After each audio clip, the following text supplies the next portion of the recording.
I almost started without my mic unmuted. Hello, everyone. Welcome to another episode of what I like to think of as Sinister Sundays. As always, a reminder if you are listening to this live, or not live, if you're listening to the audio version of this, welcome to Morbid Mondays, a show in which it's basically a lot of, you know, random nonsense. So, hey, it's been a while since we've done this. It has been just a lot of business on my end that made it kind of impossible to do this on a weekly basis for sure. I believe I've got it where we're going to be doing this at least once a month. Um, Podcast in the Woods. Hello. Um, who is Podcast in the Woods? You don't have to tell me live. I'm just curious. I keep seeing that pop up, and I'm like, I don't know if I know that. But welcome. Um, what was I saying? Oh, yeah. It's been, what's up, Alan? Yeah, it's been a while since we've done it. Unfortunately, if you look over behind me, this almost didn't happen because faithful mascot of the Dark Parade and your pal and mine, Johnson the Wonder Dog, bit under the weather. Had to go to the vet today because of a recurring upset stomach. And so now I've got to give him all kinds of antibiotics. Oh, Boomer. Right on. Okay. Well, that's who Podcast in the Woods is. Awesome. So, yeah. So I've got to give him antibiotics and probiotics and put stuff in his eyes. And he's on a special diet, which is nothing but like boiled chicken and, ugh, I'm telling you, pet ownership, not what it's cracked up to be. Although, you know, he's a pretty good dog. But we spent a long morning in the vet's office today, so we're hoping that over the next few days he is feeling much better. I feel really bad that he is a bit under the weather. So that is partially to explain why I have not been doing this on the regular. Also, just last weekend, I was on a cruise, and I wish I could show this more appropriately, but I don't know if you can see this. I'm starting to peel like a leper, and it's the curse of the Irish, man. You get just a whiff of sun, and you turn beet red, is how that works. So the cruise was fun though. I was on the cruise with Pick Six host Chad Cooper and myself, along with his family, and we had a wonderful time. Here's a little sneaky trick I learned via Chad. So we, not to get too deep into the woods on this, but he works for Disney. Chad does. And so he gets these incredible rates to go on Disney cruises, and it's really inexpensive for us to do so, and that's why we ended up doing it, as opposed to some other vacation. But it was just like, hey, I've never been on a Bahamian cruise, and it's not going to cost very much. So, so that's what we did. But the Disney cruises don't allow you to take on a lot of booze. They cap you at like a 6-pack of beer or a couple of bottles of wine. And so I went for the wine. I'm more of a wine drinker than I am an aficionado of the liquor. So Chad, however, had a sneaky little workaround, which is to take the 6-pack of Bud Light that he had purchased, drink or dump out the beer. In this case, I think he just dumped it out, and fill all those bottles with bourbon and then recap them. And so he had, what is that, 72 ounces of bourbon on the trip. And it was pretty good. It was a pretty good way to game that system. So if you're ever looking for a way to sneak a lot of booze onto a Disney cruise, there you have it. There's the way to do it. So what else? In addition to all of that stuff, we've obviously been doing a bunch of episodes. This past month on Dark Parade has been a little bit of a mixed bag of just different movies that I kind of wanted to talk about, culminating with Resident Evil Welcome to Raccoon City, which will be dropping this week. which is the most recent adaptation that I discussed with Court Psyops, and I think you're going to enjoy that. In April, though, we are back to a theme, which, like, January was a listener request month. February was more of whatever I wanted to watch. It was like kind of a me request month. March, a little bit of a grab bag. April, May, and June are all going to be theme months. April is going to be all 80s horror, and I've got those shows selected and ready to go. Then May will be horror on the seas and under the sea. And then June will be our celebration of Juniversal Monsters, because it rhymed, and I'm not above it. So that is going to be the next 3 months of the Dark Parade, and of course all the usual bonus stuff. Heart of Horror is coming. Because we didn't really have an opportunity to record a March episode, you're going to be getting 2 Hearts of Horror in April, What You Watch, and some found footage Fool stuff. And more importantly, and more exciting to me personally, is I'm slowly getting ahead on all my scheduling for these shows. And so I should be able to start doing some additional bonus stuff that is going to be much more related to there are some interviews that I want to do, some special reviews, and that kind of thing. Alan asking an important question from the chat: did they have those Disney lemon margaritas on the cruise? I don't know. I did not order a Disney lemon margarita. And I ended up mostly drinking either the wine that I brought on board. I'm a particular fan of reds and Malbecs, in particular, kind of an Argentinian red as a rule. And I supplemented those with, I had a margarita. It was not a lemon margarita, but I did have a margarita. But mostly I had Mai Tais. I drank probably 4 or 5 Mai Tais over the course of the 4 or 5 days we were on the ship. Which were great. And, I'd heard like, oh, these are going to be wildly overpriced. And I think that it's a function of the fact that I live in Nashville, and the downtown liquor prices in Nashville, because it's a tourist area, are so high that I just assume that any mixed drink is going to be $10 to $15.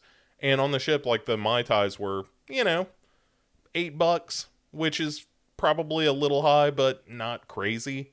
So, anyway. I did not find the liquor prices to be outrageous, and in the evenings, I would just go onto the veranda of the stateroom and have a couple of glasses of wine and watch, the moonlight on the waters. I wish I had the picture of that uploaded in a way that I could show you, because it was just gorgeous. Like, watching the moon reflect off the waters of the Gulf was worth the price of admission alone. Yeah, fruit bomb indeed. Here's the thing I liked about the Mai Tais was that depending on who made the Mai Tai, you got a different combination of fruit. Never a cherry, but sometimes it was a pineapple, sometimes it was an orange.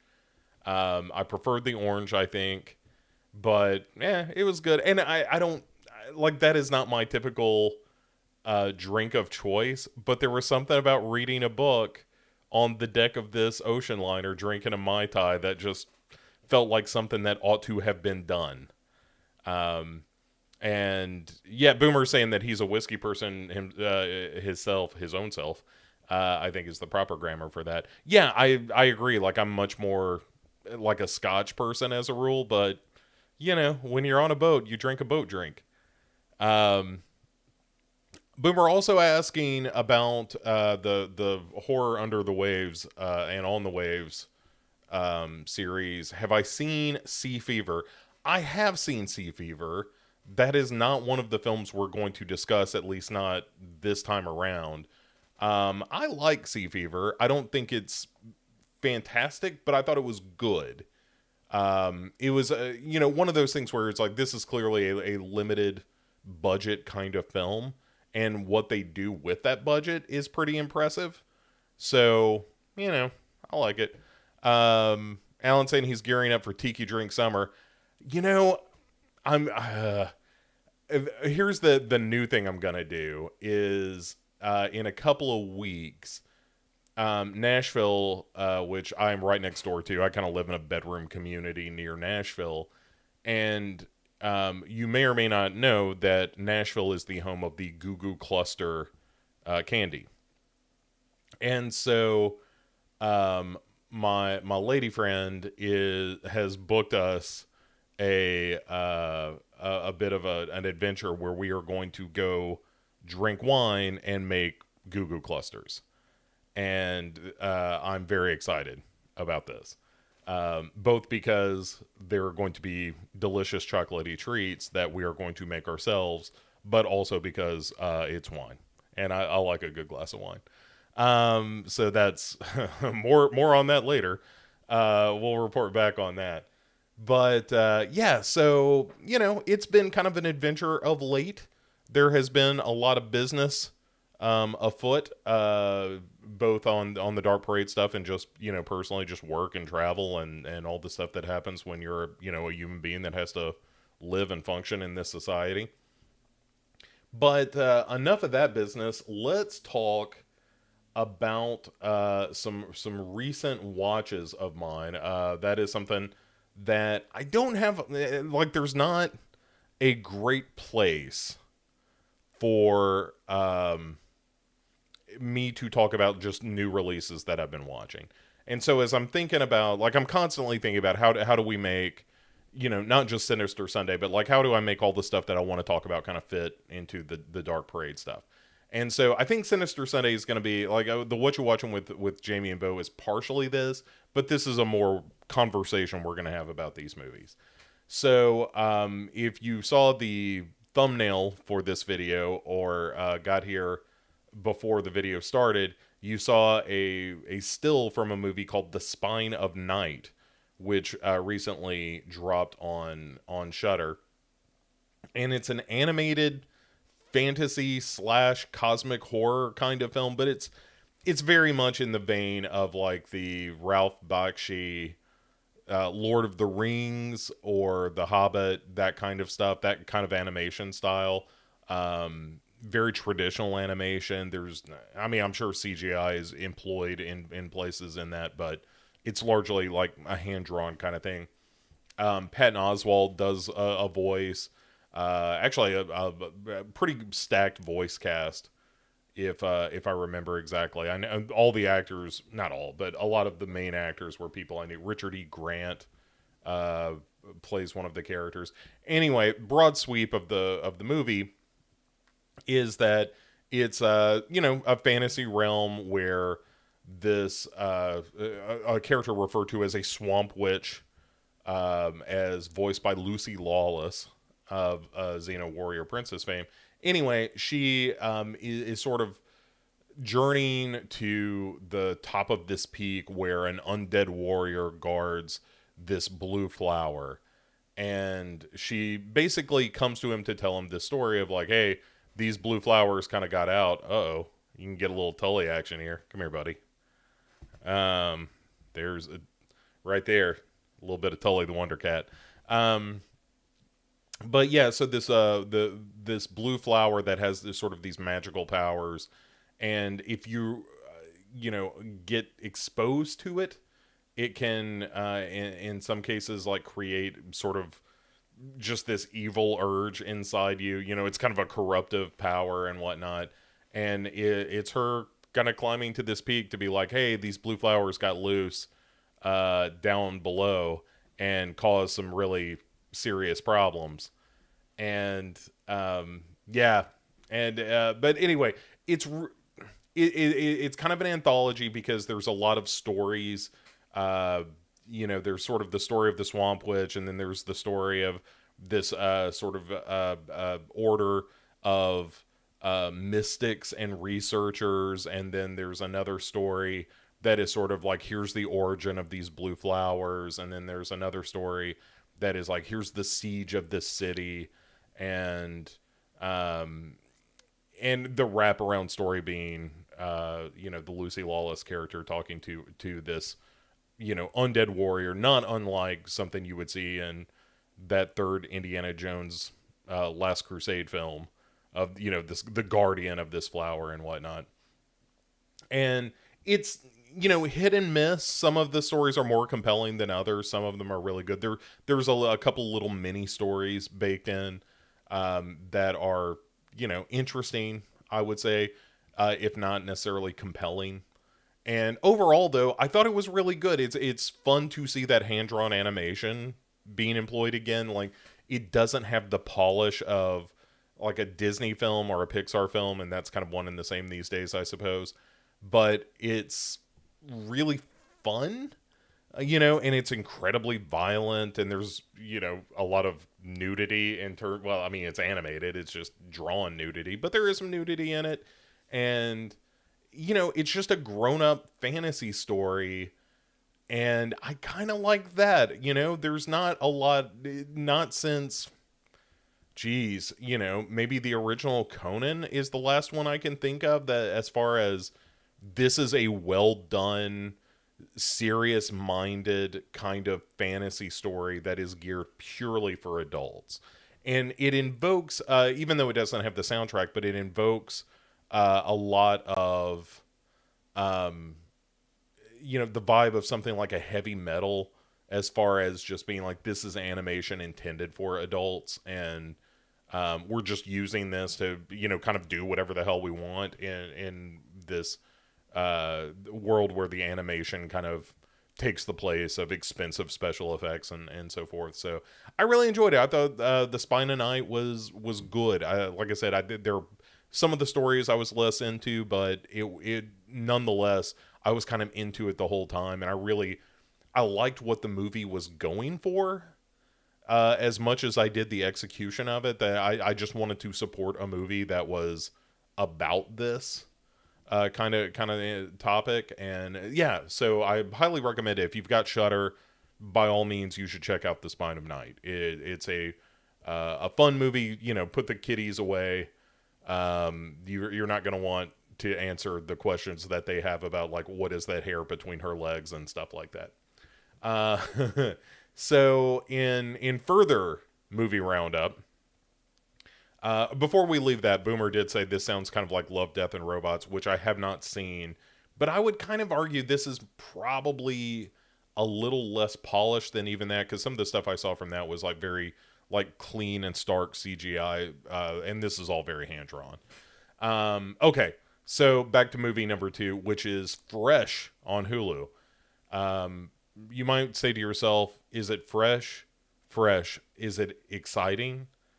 And that is both a reference to a song that most people have never heard, and also a little diminutive when you talk about a movie like this. Fresh is a movie that stars Daisy Edgar something. Hold on, I'll get to the bottom of this. And Sebastian Stan of Winter Soldier fame.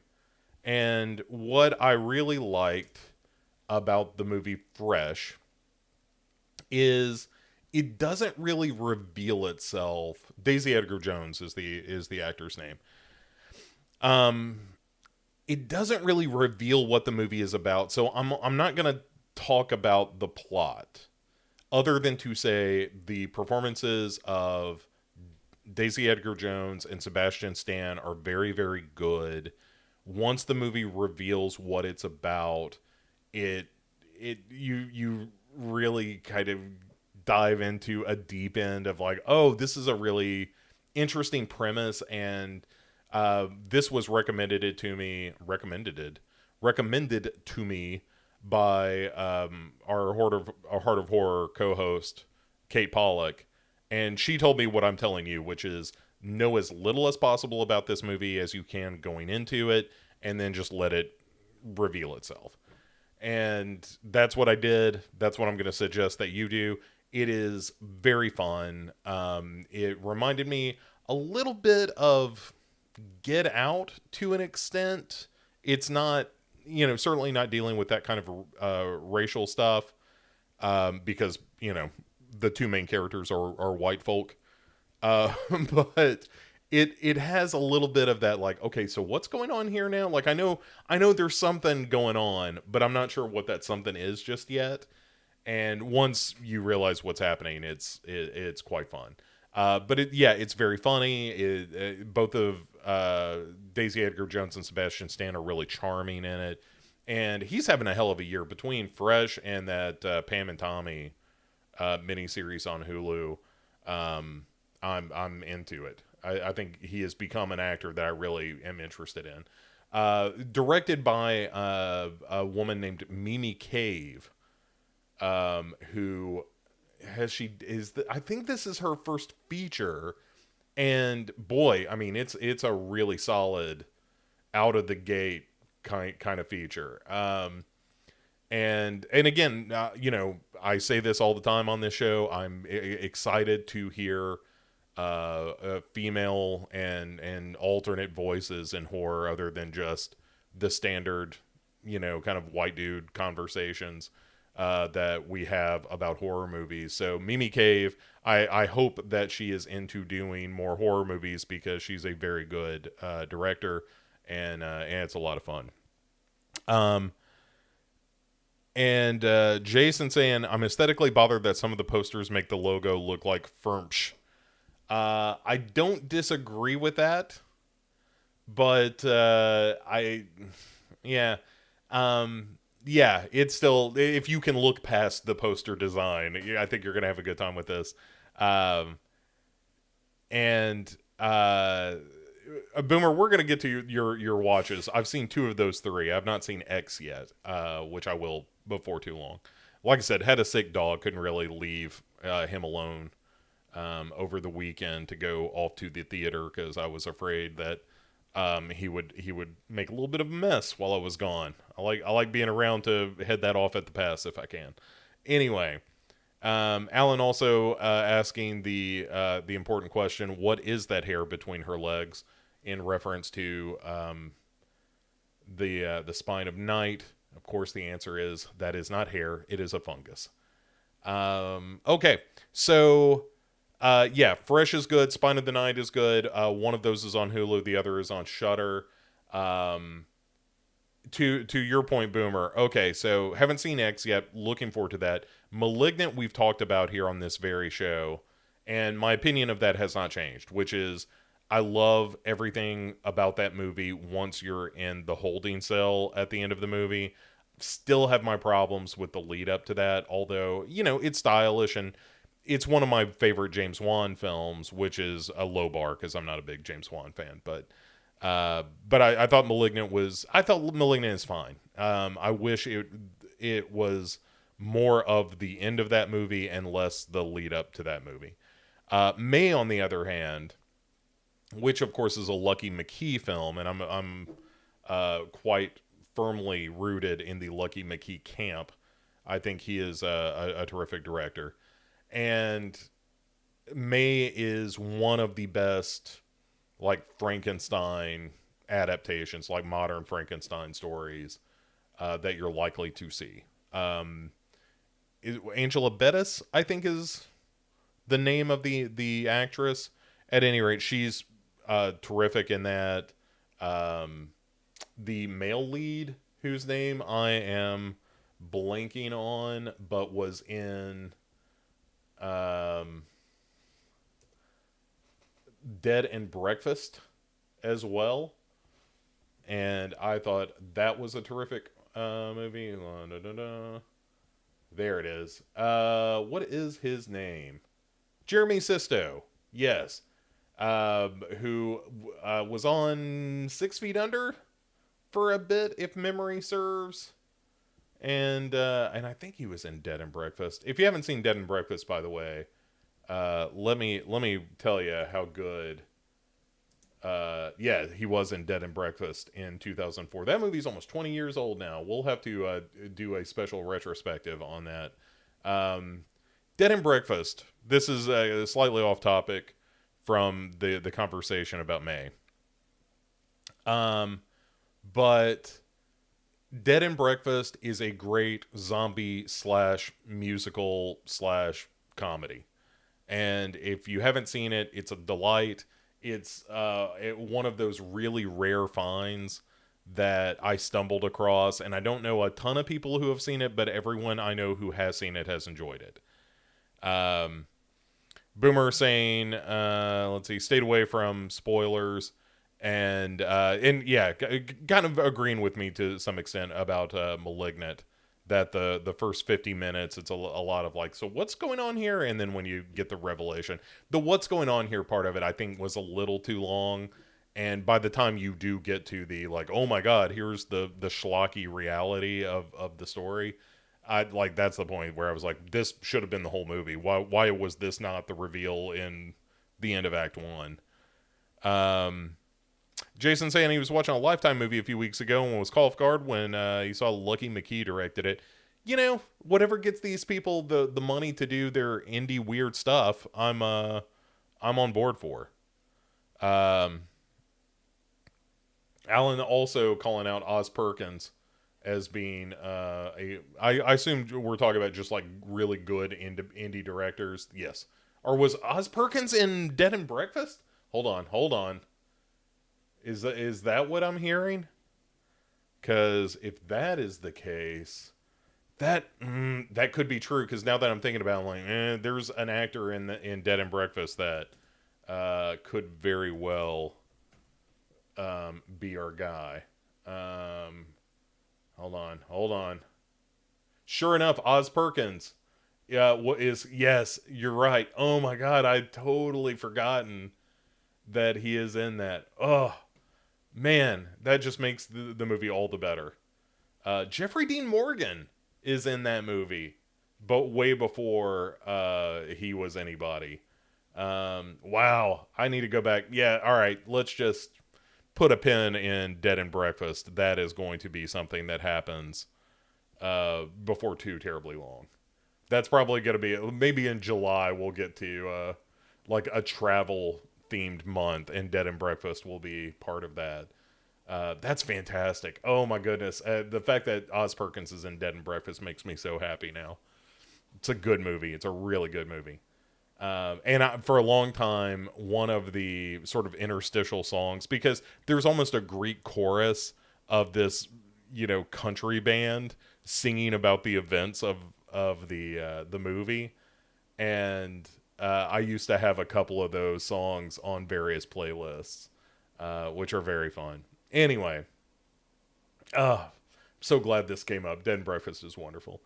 Also, the more Shudder stuff. A couple of movies that I'm going to tell you maybe not to check out are The Bunker Game, which was a recent release to Shudder, which isn't a bad story. It's kind of a good ghost story, to be honest, but it just takes forever to get going.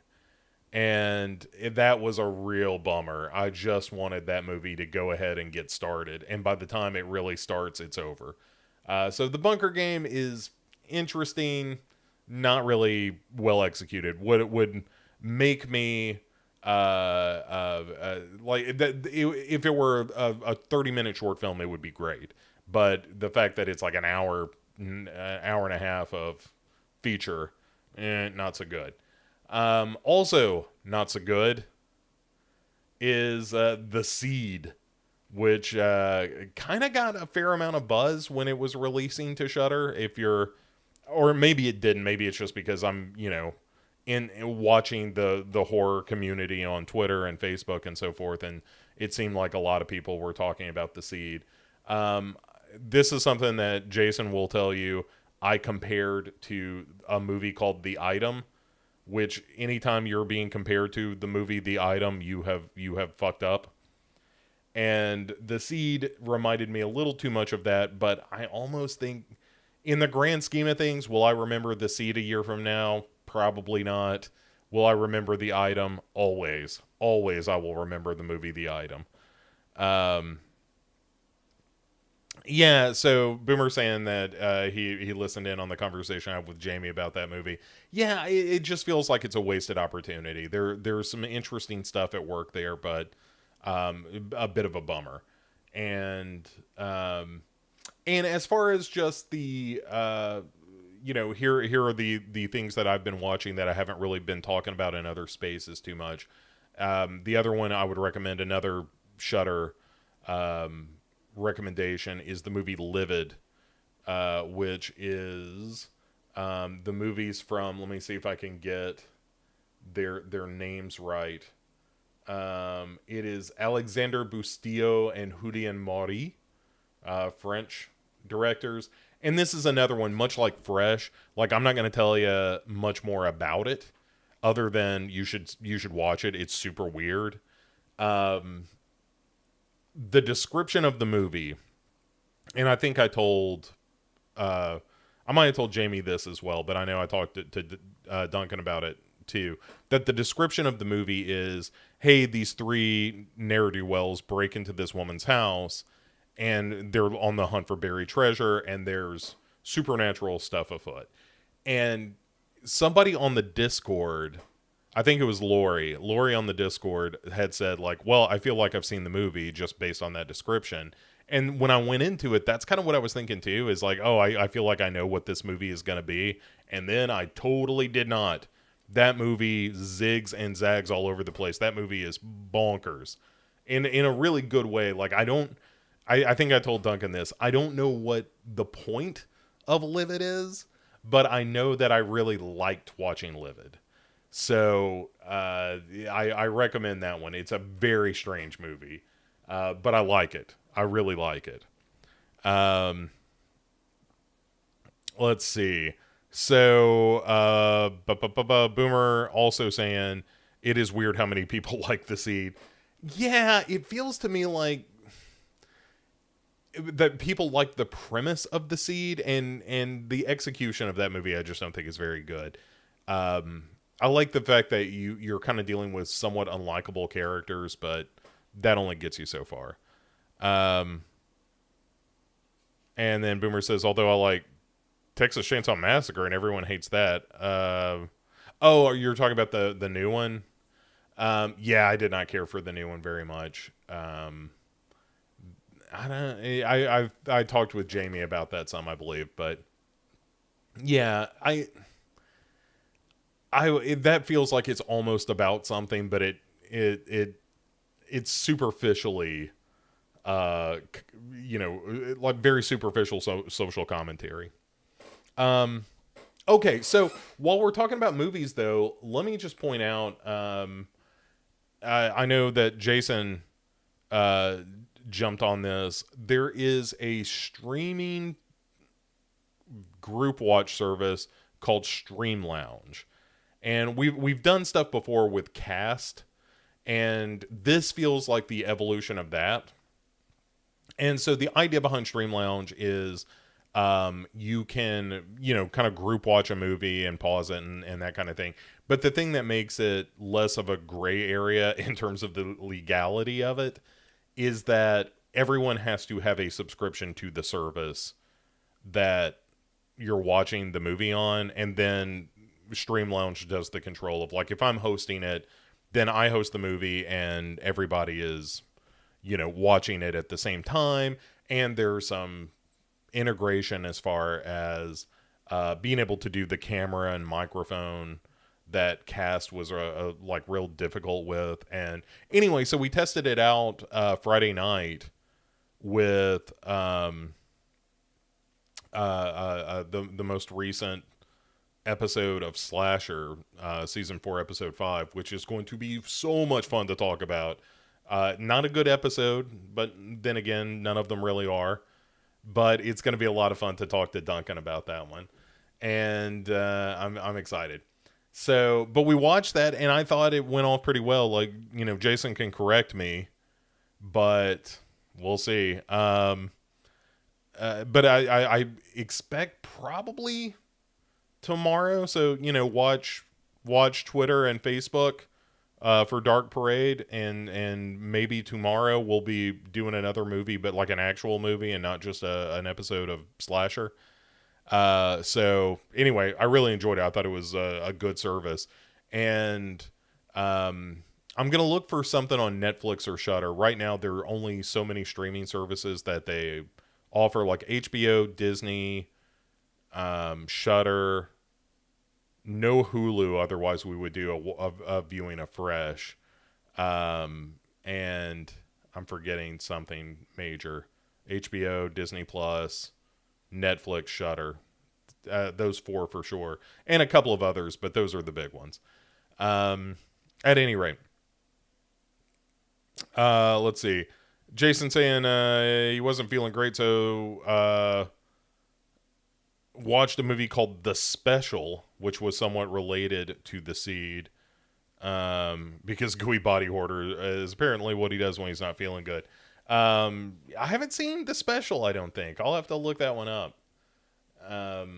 But body horror ain't bad when you're in a particular mood. There's no reason not to.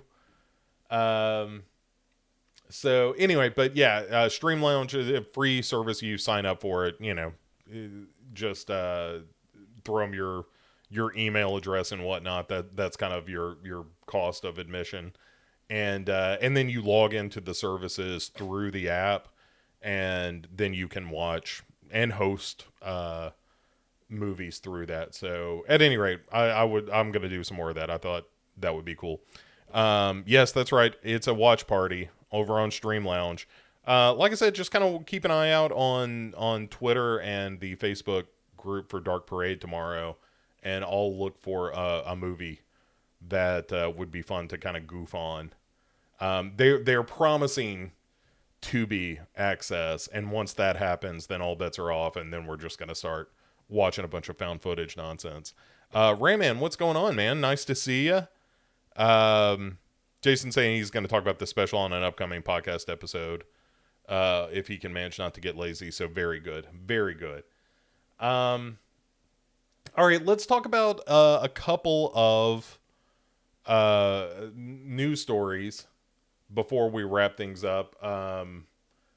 Actually, I'll tell you what. Before we get into the news stories, and feel free to drop questions into the chat as always. Let's briefly talk about the Oscars, which are happening this very evening. Could be going on now. And so here's what is nominated. So actors, and I just kind of want to run through a couple of big categories and just kind of chit chat for a sec. Javier Bardem for Being the Ricardos, Benedict Cumberbatch for Power of the Dog, Andrew Garfield for Tick, Tick, Boom, Will Smith for King Richard, and Denzel Washington for Tragedy of Macbeth, all nominated for Best Actor. You would think, based on the buzz, this is going to be Benedict Cumberbatch's to lose, or Will Smith for King Richard. One of those two, I think, is where that's going to land. Best Actress, Jessica Chastain for Eyes of Tammy Faye, Olivia Colman for The Lost Daughter, Penelope Cruz for Parallel Mothers, Nicole Kidman for Being the Ricardos, and Kristen Stewart for Spencer.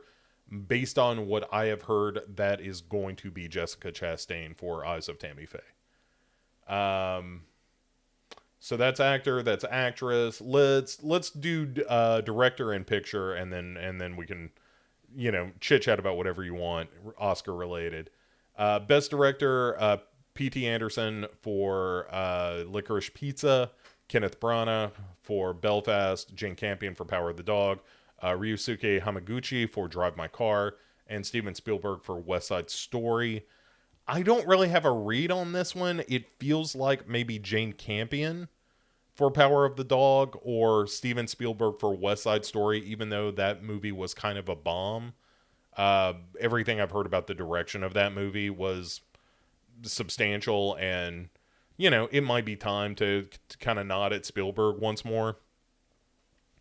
And then let's do Best Picture real quick. Best Picture is Belfast, the Kenneth Branagh Ireland The Troubles movie, Coda, which I'm not super familiar with, anyway, don't know much about Coda. Don't Look Up, which is the Adam McKay movie, and Drive My Car, Dune, King Richard, Licorice Pizza, Nightmare Alley, Power of the Dog, and West Side Story. If I had to make a guess, and I used to be really good at the Oscar pools, I tended to bring the action home. In my heart, it's Nightmare Alley. I think Nightmare Alley is a superb movie, and I wish it would win. Probably going to be Power of the Dog, look for the dark horse of King Richard. King Richard is nominated in enough places that could land, but I would not be surprised if you saw a sweep for Jane Campion and Power of the Dog for Best Actor, Best Director, Best Picture. Um, and anyway, so that is probably where I land. And Drive My Car, almost a lock for adapted screenplay, because I don't think it's going to win Best Picture, but especially after Parasite, the Academy likes to look like they are, you know, multicultural and accepting of art from the world over and that kind of thing. So, and I've heard Drive My Car is amazing. I haven't seen it yet. All right, what did I miss here? The special was pretty good. Weird as hell. It's a B. Harrison Smith flick. B. Harrison Smith. Why should I know that name? And Andrew says, it feels like Power of the Dog was going to all but get it, but now Coda is potentially spoiling that. I haven't seen Coda, and it's, I mean, this is going to sound like I'm an idiot, but it's something about a deaf guy or something? It feels like a Sound of Metal follow-up in some ways, but that could just be me being, an idiot. Although Sound of Metal is amazing, if you've never seen it. B. Harrison Smith did Camp Dread, Elephant's Graveyard, the special, Where the Scary Things Are, a movie called Monkey Island. Well, now we're onto something. And All I Want for Christmas, which has to be a Lifetime movie, right? Maybe not. Maybe not. So the special from 2020. Okay. All right. I'm into it. I'll check this out. So Rayman saying Del Toro makes everything seem so easy. It still blows my mind that they don't just give him all the money to do whatever he wants. Yeah, this. I almost said this about Fresh, but I think Del Toro, much like David Fincher, is ultimately going to end up being contracted by one of the streaming services, because his movies are not box office winners, because they're not superhero movies and they're not animated kids movies. And so if you're not one of those two things, it's hard to find a place in theaters. If it's not designed to be a blockbuster. And, like Fincher did that. Fresh is a great example. Like if you had seen Fresh in the theater, it felt like a Get Out, like that kind of Blumhouse sort of movie that used to be popping up in theaters, and I just don't think you see that much anymore. I suppose X is the closest to that lately. And, even Malignant was, and maybe because of the pandemic, but like that was a movie that premiered on HBO as well. It was in the theaters, but it was same day streaming. And given the fact, like, I love going to the movies, but every time I go to the movies, I walk out of there pissed off because the behavior of people has gotten so bad in a theater. Not just in a theater, but this grumbly old man of just people aren't polite and respectful anymore. But yeah, I mean, they're just not, there is nothing that drives me up the wall more than being in the middle of the movie and seeing a sudden glow of a cell phone when you're watching the film, and it distracts you from the screen because all of a sudden there's this competing bright light and you just want to chunk a cinder block at the head of the person holding the phone. It drives me crazy, and I would much rather watch a movie in a controlled environment where I can focus on the movie. I'm not one of those people that's like, well, I want to be able to pause and go take a leak and make popcorn and that kind of stuff. I don't care about that. I just don't want to be distracted from the movie going experience. And it's rare these days that I've gone to a movie where I did not feel distracted from the movie going experience by the people around me. So, as much as I love, I used to say when I was a kid, the closest thing I have to a church in my life is a movie theater. And now that's just not the case. Um, I really love movies. I love movies just about more than I love anything. But I don't love going to the movies anymore, and that breaks my heart a little bit. But watching it at home in an environment where I've got a big screen, and by big screen I mean 100-ish inches and good sound and that kind of thing, I can replicate the experience that I want pretty closely. It's not ideal. It will be once I get the basement refinished. It's going to be more like a 7.1 sound system as opposed to the 5.1. But it's pretty good. It's pretty good. But I think there is room in the world for streaming services to be the home of like a Nightmare Alley or Fresh or something like that, where the stigma of being straight to a streaming service I don't think exists the way that it did even 3 or 4 years ago. Like pre-pandemic, it was all hey, this is just a straight to video kind of thing. These days, I think it's more like no, this is honest to goodness movies now. Um, let's see. Robert saying, I'm torn for animated feature between Encanto or the Mitchells. Mitchells versus the Machines, which I haven't seen either of those. I haven't seen anything animated this year. The only thing animated I've seen in the past like 6 months has been Moana again. When I was vacationing with Brandy and her nieces wanted to watch it. Jason saying the Stream Lounge experience was very solid. Yeah, I think that's a Stream Lounge. It seems cool, and I'm on the Discord for that, and the developers seem really responsive. In fact, one of the developers popped in while we were doing the stream the other night and was just hanging out, and it seems really cool. I like that service a lot. At some point, they'll probably charge for it, but they don't yet. I'm hoping to get grandfathered in, get in early, make myself important to them so that they would never think of charging me. So, Andrew saying, thank God for A24 giving us great theatrical weird movies. Yeah, and as long as it lasts, I hope it does. Like, you're right, A24 is one of the last holdouts of like, we're going straight to the theaters with this stuff, which is great. I would have been angry if I saw Lamb in the theaters. I did not think that was a great A24 film, but The Northman I will go see in the theater because I want to support that stuff. And but that's also like the given with that is like I'm probably going to be the only person in the theater, so I get to experience it the way I want because nobody around here is going to go see The Northman at 2:00 on a Sunday. Boomer saying he was the only person in X and Oma. Yeah. I saw that you had seen both of those, and I'm curious about both of those movies as well. Yeah,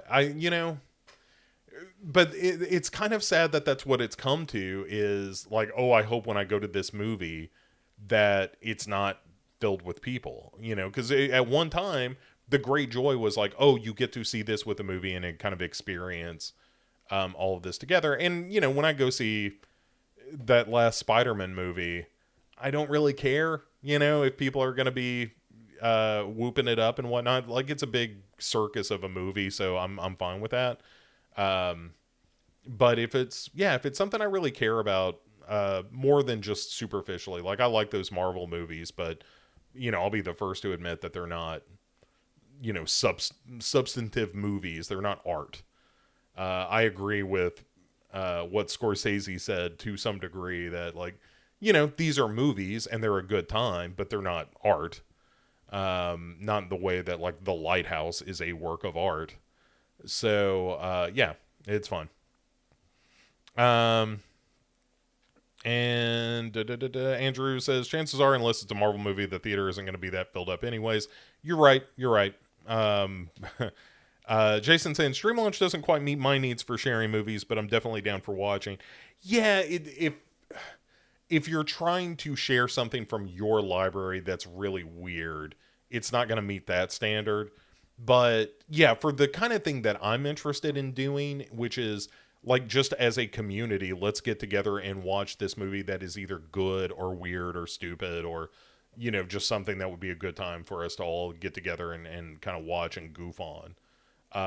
That I think fits the bill, and that's more what I'm interested in. Although I would love, I think Plex is probably the way to handle the reverse of that, of just like, hey, here's something that I own that I want you to see.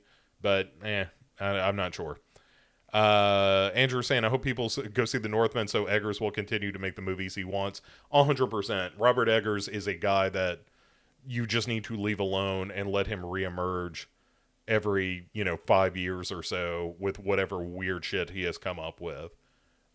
He's made two movies so far? Is he only made the two, with Northman being the third? And I would argue he is maybe my favorite young director working. I like Simon Wright a lot. Yeah. Let's see. Yeah, Witch, Lighthouse, and The Northman are the only features. And yeah, I think he's a brilliant guy. It almost feels shameful that he is not just given license, but in the same way that a Del Toro is. But yeah, he should continue to just make whatever the hell he wants. Like, tying him to a Marvel movie would be a waste of his talent. Boomer says, I'm there for The Northman and Men later in April. Yeah, sure. Men looks good as well. Andrew saying he's 3 for 3. I mean, I haven't seen the Northman yet, but in terms of master of horror, like the scientific analysis of, is Robert Eggers a master of horror, the first two films, second one arguably not a horror film, but I'm gonna consider it a surrealist horror film, 2 for 2. And so yeah, he's just I love living in the worlds that he creates, and there is something about his approach to filmmaking, and it could be an almost Wes Anderson kind of twee, the way that he uses aspect ratios and black and white, and the heavy use of just kind of surrealist imagery and stuff. You can make the argument that Robert Eggers is a little too artsy fartsy for his own good, but only I would argue if you are not down with what Robert Eggers is doing with those films. And I love it. I love it so much. I think he's just an absolute master craftsman. Yeah. So, Rayman saying Northman, Men, and Nope are among the most anticipated. Yeah. I mean, I think all of those sound great, and it's a conversation we've had both here on Sinister Sundays before, and I've just had personally with people, which is, there is nothing that makes for good horror like a time of social and political unrest. And I don't think you have to look very far to see the social and political unrest in this country. And as a result, there's all this kind of free-flowing anxiety out in the wild. And so I think that's you're seeing that reflected in the art. And, like the Lighthouse, maybe not exactly a one-to-one, but certainly in the work of what you see with Jordan Peele is very much of the moment, and is a nice encapsulation of some of the anxieties out there. I think Nia DaCosta's Candyman is a great example of that. Men looks like very much a story of this time. So yeah, it's fantastic. I mean, there's what more could you want than to live in a, if you're going to have to live in a time of this kind of upheaval, then at least there is some art to kind of help you deal with it and process and think about it. And I was listening to somebody the other day talking about video games and saying that it was good to have games like, Call of Duty and Medal of Honor and that kind of thing, when thinking about the invasion of Ukraine. And even though it might seem tasteless, but also his point was like, I grew up with video games, and video games is a way to help me kind of process some of the emotions that I'm feeling. And especially when it comes to, a war in Eastern Europe, it helps to process these feelings of, anxiety and uncertainty and all that, in regards to war, is to play games that are about war. And it doesn't mean that you're enjoying it as a simulation, but it's just, whatever it brings up, whatever that, liminal dissonance is between I am, sitting here on my couch murdering Nazis. Meanwhile, half a globe away, people are trying to defend their home from an invading force.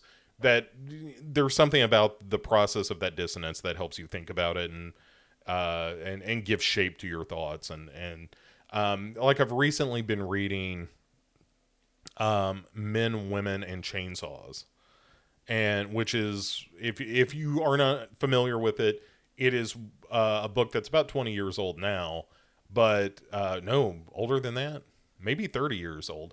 At any rate, I will get to the bottom of that. But it was one of the first feminist studies of horror films. And hold on, here we go. Men, Women, and Chainsaws. When 93 is when that first came out. So yeah, so about 30 years old at this point. And Carol J. Clover was the author. It's a very academic piece. If you have read it, God bless you, because it's dense as hell. Tons of footnotes, that kind of thing. It's more like a college dissertation than it is a consumer friendly book. But I really enjoy it, and not because I necessarily agree with all of it, because I don't. It's very Freudian, and I don't always go for Freudian explanations. But it does help me think about the movies that I watch in a way that I haven't thought about them before. And I find there to be an enormous amount of value, because it's like, I talk about horror movies all the time, and I'm going to get bored myself if I don't look at them through a new lens and think about them through a different kind of prism and perspective. And like I said, even though I don't necessarily agree with all of the conclusions in Men, Women, and Chainsaws, I really value the perspective, so that when I think about, like, I've been rewatching a bunch of 80s slashers because of the series that we're going to be doing next month. And in so doing, I find myself thinking about those movies in a slightly different way, of not just from a purely feminist point of view of like, well, is this, is this casting the women in this movie in the role of victims, or heroes? And sort of Clover's conclusion is that they're kind of both. But also the perspective of the camera, and where does that place me as the viewer? Am I the killer? Am I the victim? Sometimes both, sometimes neither. And what is that? Like, what is the psychological need that is fulfilling to some degree? Why do I like it? And so it's fun to think about that stuff and engage with that stuff. And there's nothing wrong with reading an idea that is counter to your own, because that helps you sharpen your own feelings about a thing. That's something that Winston Churchill used to say is, arguing the point helps you understand your own position better. So yeah. Andrew also saying let Robert Eggers continue to work with Anya Taylor-Joy. Anya Taylor-Joy, I keep saying this, is just a movie star. She belongs in every movie as far as I'm concerned. And yes, please work with Robert Eggers more. Alan saying, everything is fine. It's great. Yeah, that's how I feel too. Boomer saying, also want to see Elvis. Kind of love Baz Luhrmann.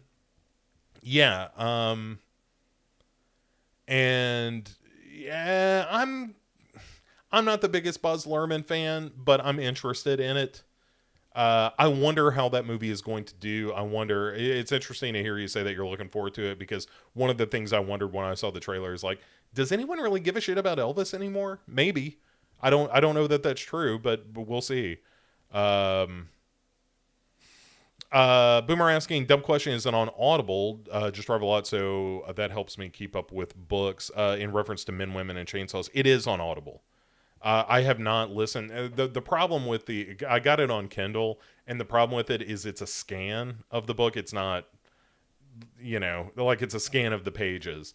And one of the things I really like is having the whisper sync feature of Kindle and Audible, where you can read 3 chapters, and then if you're on a drive, you can just throw the Audible version of the book on, and it'll pick up from where you were reading. And there was no option for that with Men, Women, and Chainsaws. So it's one of those things where I'm like, okay, I'm going to have to pick how I'm consuming this. And I decided, well, I'm just going to read it. And so I'm about a fourth of the way through the book. I don't want to oversell where I am because, like I said, it's a very academic book and it's very dense. I did on the ship, though, on the boat, I read a book that is non-horror related called Dreamers of the Day, which was a terrific book. But I did that with that. I had both the Kindle and the Audible version of it, and it was wonderful. Alan saying, have you read House of Psychotic Women? I have not. I'll put that on the list, though, because let me make sure I know the one you're talking about. But I think I do, in fact. Yeah. Okay. So yeah, that was a book that I was definitely looking at, as picking up alongside, Men, Women, and Chainsaws. But I think once I finish Men, Women, and Chainsaws, I'm gonna want something a little escapist, because it is such a, like, when I'm reading that book, it's like I'm having to stop and think, like, okay, did I understand what the point that Clover was making there? Because I don't want to just glance over it and have, like, it's already difficult for me to kind of exactly phrase the argument that she's making in some of the book. So I want to make sure that I'm not just a dope when I'm reading that. And the next book, I'm like, I just want to like to kind of not shut my mind off, but I just want something that's going to be a little more entertaining, a little bit of a quicker read. So I will probably I'll probably read something that's a little trashy next, but there's a place for all of that, I would argue. Okay, so yeah, I will definitely check it out, though, Alan. And like I said, I really enjoy thinking about these movies in different ways. I think people that are just like knee jerk, well, that I don't want some feminist to tell me how to feel about movies. They're just going to tell me I should feel bad about it because I'm a guy. And that's not really the case. Men, Women, and Chainsaws is not making that argument, really. It's just more an examination of, like, why do we watch these movies that are very much about, women in peril, but also what psychological need is that fulfilling. And given that the horror audience is largely young men, what is that saying about what young men are getting out of these movies in regards to their sort of the gender identity of that. And one of the interesting points that the book makes is that it kind of throws young men into the position of relating to women in a way that is much more intimate than most other forms of media. And kind of presents it not necessarily as a positive, but as different than, like, when you watch an action film, very rarely is the protagonist of the action film a woman. Whereas in a horror film, especially slashers, almost entirely the protagonist is a woman, and it forces you to identify with a woman in a way that you don't with other kinds of films. So anyway, interesting. Like I said, don't agree with all of it. Very interesting. Boomer says Troop by Nick Cutter is a banger for entertainment purposes. Yeah, so my this is getting into the personal weeds to some extent, but many weeks ago at this point, couple of months ago, the woman I was dating, Brandy, who I've mentioned on this show and so forth, and we ended up splitting up, which was really kind of unexpected, and it was really really hit me because I thought it was kind of done looking for somebody to date. And so over the past few weeks, by which I mean the very recent few weeks, so I started seeing somebody else, and she's kind of a big science fiction nerd, which is kind of interesting because I'm not like I know some science fiction, but I haven't read a lot of science fiction. So she's been feeding me some books that like, hey, if you're interested in exploring these kind of science fiction ideas, these are some good books. So I think it might be a science fiction book I read next, but Troop is something I will put on the list as well. I'm not sure. It depends on like, look, to be totally honest with you guys, I don't know how long it's going to take me to read Men, Women, and Chainsaws. I get through about a chapter a week of that, which a chapter is about, 50, 60 pages. So it is sometimes tough for me to work my way through. Because again, it's like reading a dissertation. It is not the easiest thing. But I will finish it, by God. The next chapter is all about possession movies, and I'm very curious about the Freudian examination of that. So anyway, but thank you. Look, that's another thing that I've kind of wanted to do on Dark Parade is to do more literature. Not necessarily literature is maybe overblowing some of the stuff that I want to do, because at some point a Jack Ketchum book will show up, and is that literature? I don't know. It's a book. It's you read it with your eyes and understand it with your mind. So I guess it is kind of literature. But yeah, so anyway, we're going to be doing some more book related stuff, I think, on Dark Parade as I get the time to put that together. And I would like that to be, kind of an interview thing, as opposed to just like the found footage full stuff is fun because I get to go on and just talk about a movie that I saw, and it's, just a direct communication with you guys. But when it comes to talking about a book, it's best if you're bouncing that off of someone else. And I prefer not to do as many solo shows like this. The found footage full is fine because they're kind of quick bites. They're, generally 15 to 20 minutes. This is a little bit longer, but it's more engaging with you guys. And everything else I do has a co-host. And I prefer that.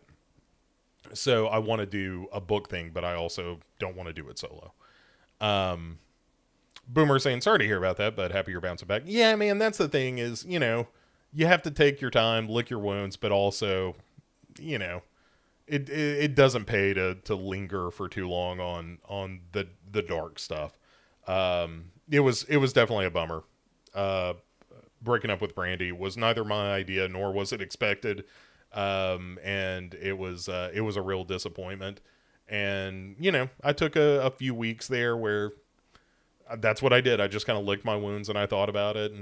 But also I was like, I don't want to sit around listening to Cure records forever.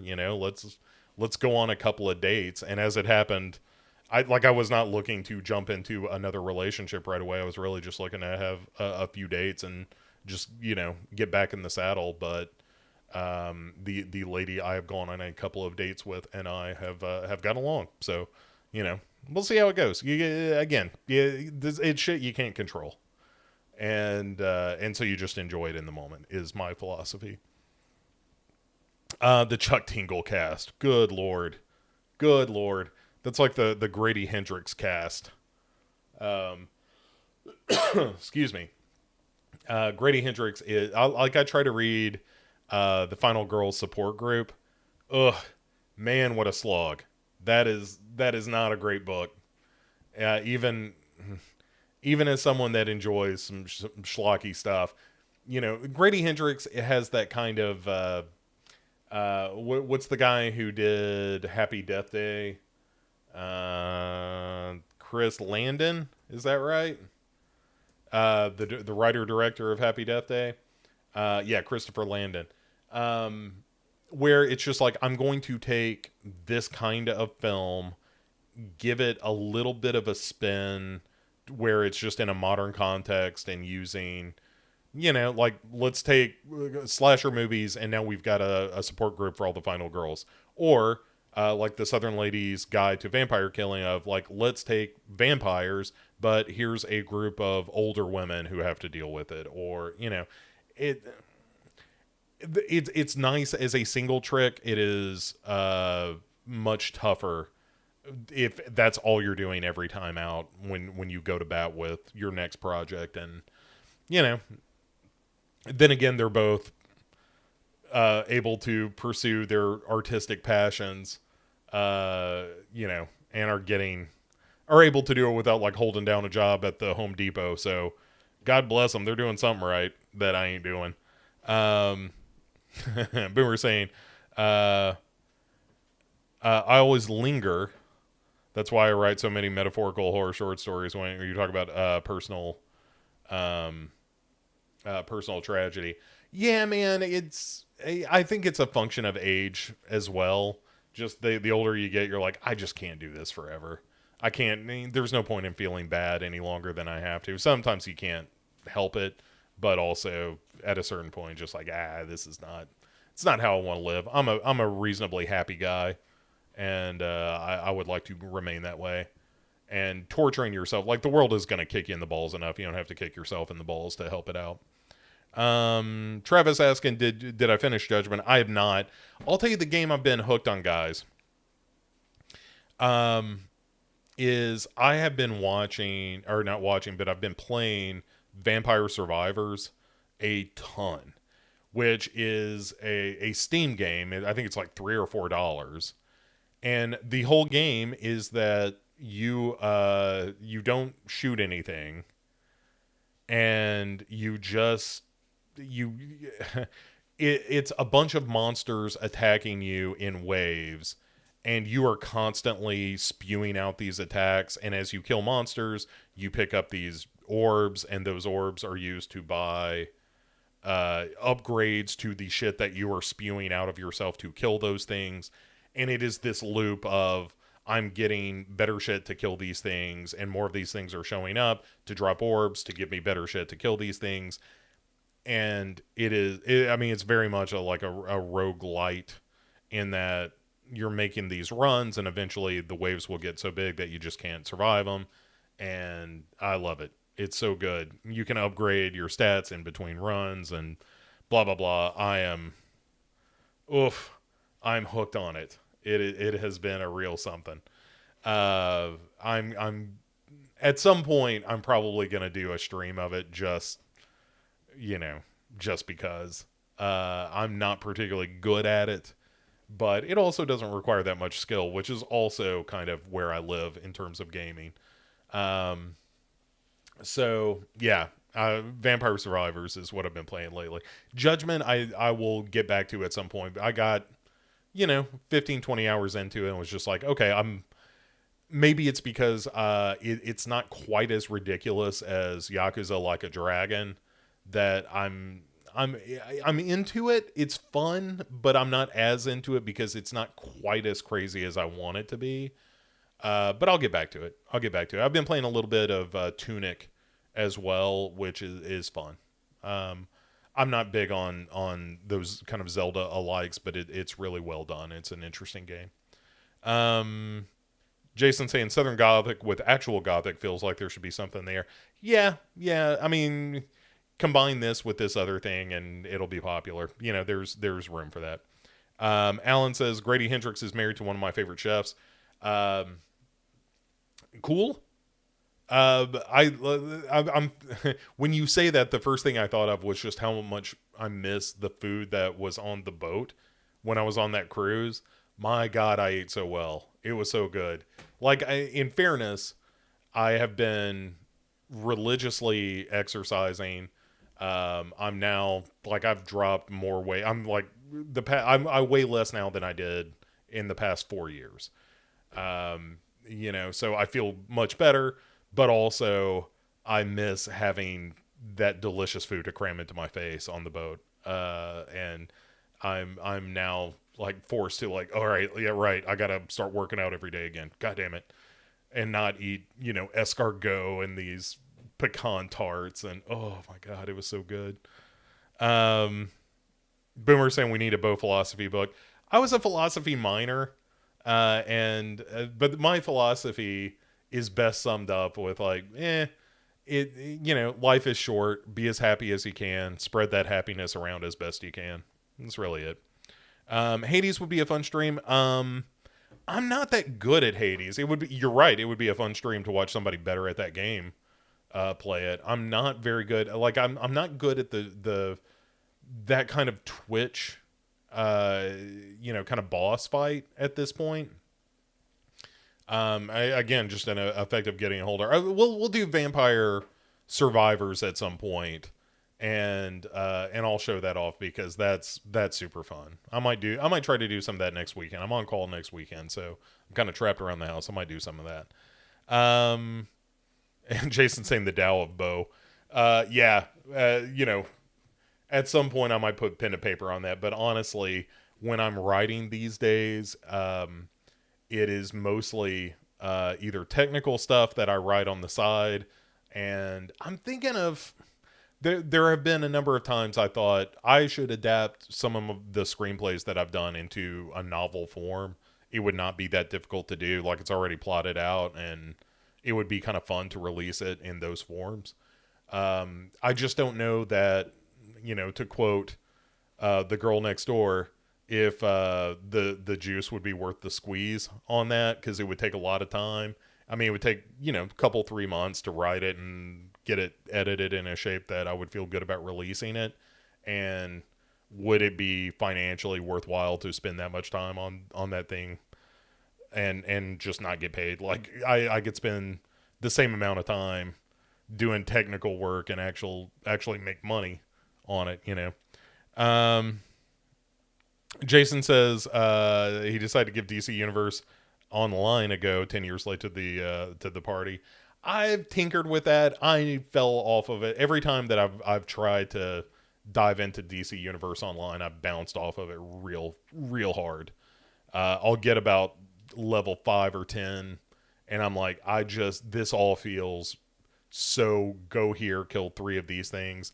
I tried some of the Final Fantasy 14 online as well, and that seems really interesting as an MMO. I don't have the time to consistently play an MMO to really get out of it what I should. So I pick my battles these days. Like I said, I play. The other thing I like about Vampire Survivors is that the runs are no more than 20 or 30 minutes long, and I can play a run or two and be done.